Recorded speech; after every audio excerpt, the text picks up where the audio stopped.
നല്ല മഴ വരുന്നുണ്ട്. അട്ടപ്പാടി കയറി മുക്കാലി പോയി ചായ കുടിച്ച് പോന്നാലോ? ഞാനേ എന്നോട് പറയാൻ നിക്കുന്നു.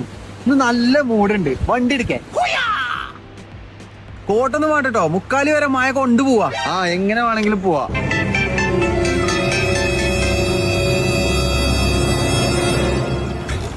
ഞാനേ ഇപ്പൊ വരാട്ടോ, ഒരു 5 മിനിറ്റ്. പിന്നെ ഞാൻ പോവാണ്.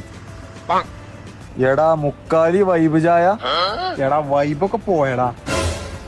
10-25 വയസ്സും പെരക്കാരെ പേടിച്ച് ജീവിച്ചു. ഇപ്പൊ അതാ പെണ്ണുങ്ങളെ പേടിച്ച് ജീവിച്ചു.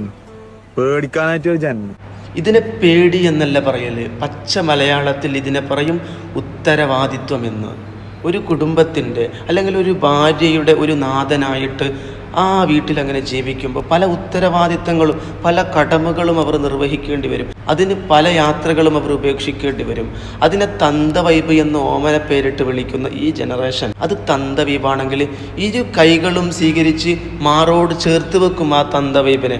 ആ തന്തവൈബ് എനിക്ക് ഇഷ്ടമാണെന്ന് പറയണം. പിന്നെ എൻ്റെ സഹോദരിമാരോട് പറയാനുള്ളത്, നിങ്ങളുടെ ഭർത്താക്കന്മാരെ നിങ്ങൾ ജയിലിലിട്ടതുപോലെ ആക്കരുത്. അവർക്കൊരു ഫ്രീഡവും കൂടി കൊടുക്കണം.